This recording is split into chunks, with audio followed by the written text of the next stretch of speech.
रियो तोते के पास एक ऐसा खास हुनर था जिसके बारे में पूरे राज्य में कोई नहीं जानता था। उसने अपने इस रहस्य को बहुत लंबे समय तक छिपा कर रखा था। रंग बिरंगे आम राज्य में एक राजा रहता था जिसे 3 चीजों से सबसे ज्यादा प्यार था।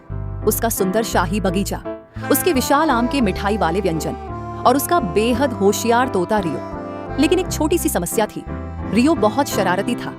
रियो को लोगों की बातें सुनना बहुत पसंद था और उसके पास एक खास हुनर था जिसके बारे में पूरे राज्य में कोई नहीं जानता था। एक ऐसा गुप्त हुनर जिसे उसने बहुत लंबे समय तक छुपा कर रखा था। रियो किसी की भी आवाज बिल्कुल हूबहू निकाल सकता था। राजा की आवाज, रसोइये की आवाज, यहाँ तक कि पहरेदारों की आवाज भी।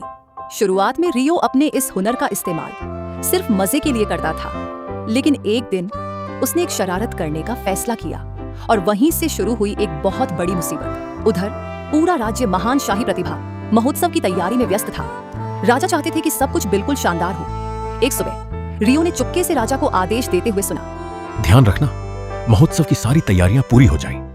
रियो ने राजा की आवाज ध्यान से याद कर ली। बाद में उसने पहरेदारों के कप्तान को सुना, सैनिकों सतर्क रहो और आदेशों का पालन करो। रियो ने वह आवाज भी याद कर ली।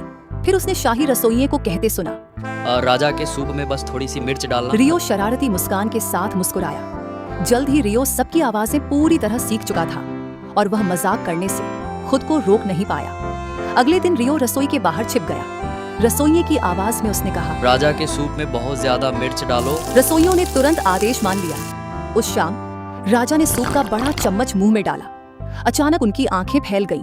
सूप बहुत ज्यादा तीखा था। राजा जोर जोर से खांसने लगे और नौकर पानी लाने के लिए दौड़ पड़े।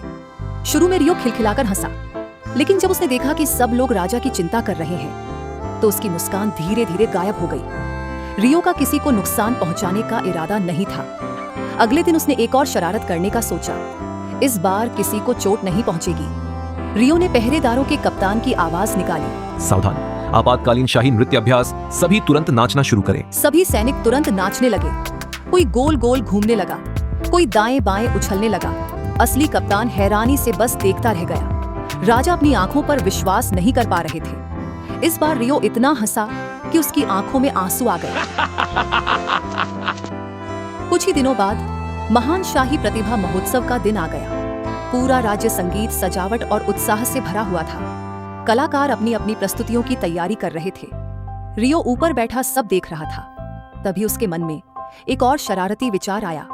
उसने महोत्सव के उद्घोषक की आवाज ध्यान से सुनी, सभी कलाकार अपने निर्धारित स्थानों पर पहुंच जाएं। एक विशाल बैनर के पीछे छिपकर रियो ने उद्घोषक की आवाज में घोषणा की, संगीतकार बाजीगरों वाले क्षेत्र में जाएं और नर्तक संगीत मंच पर पहुंचें। कलाकारों ने तुरंत आदेश मान लिया। कुछ ही मिनटों में पूरे महोत्सव में अफरा तफरी मच गई। नर्तक गलत जगह पहुंच गए। बाजीगर अपना मंच ढूंढते रह गए।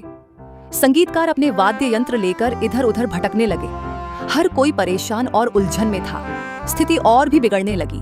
बहुत सारे कलाकार मुख्य मंच पर इकट्ठे हो गए। विशाल मंच खतरनाक तरीके से हिलने लगा। पहली बार रियो सचमुच डर गया। उसकी शरारत बहुत आगे बढ़ चुकी थी। उसे एहसास हुआ कि यह सारी गड़बड़ी उसी की वजह से हुई थी और अब उसे इसे ठीक करना था।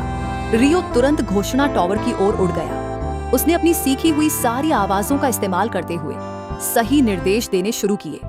कलाकार अपनी सही जगहों पर लौट गए। कामगारों ने सजावट को सुरक्षित कर दिया और महोत्सव बच गया। उस शाम राजा ने रियो को अपने पास बुलाया। रियो ने शर्म से अपना सिर झुका लिया। रियो को अपनी गलती का पछतावा था। राजा प्यार से मुस्कुराए, रियो, तुम्हारा हुनर बहुत खास है। पूरा राज्य तुमसे प्यार करता है, लेकिन किसी भी प्रतिभा का सही उपयोग दूसरों की मदद करने के लिए होना चाहिए, परेशानी पैदा करने के लिए नहीं। रियो ने सिर हिलाया। अब वह सब समझ चुका था। तभी राजा के मन में एक शानदार विचार आया। इतने अद्भुत हुनर को बेकार क्यों जाने दिया जाए। राजा ने रियो को पूरे राज्य का आधिकारिक उद्घोषक नियुक्त कर दिया। सभी लोग खुशी से झूम उठे। रियो गर्व से घोषणा टावर पर जा खड़ा हुआ। सभी का स्वागत है, महोत्सव शुरू होने वाला है। उस दिन के बाद से रियो ने अपने खास हुनर का इस्तेमाल लोगों की मदद करने के लिए किया, उन्हें धोखा देने के लिए नहीं, और वह आम राज्य का सबसे प्रसिद्ध उद्घोषक बन गया।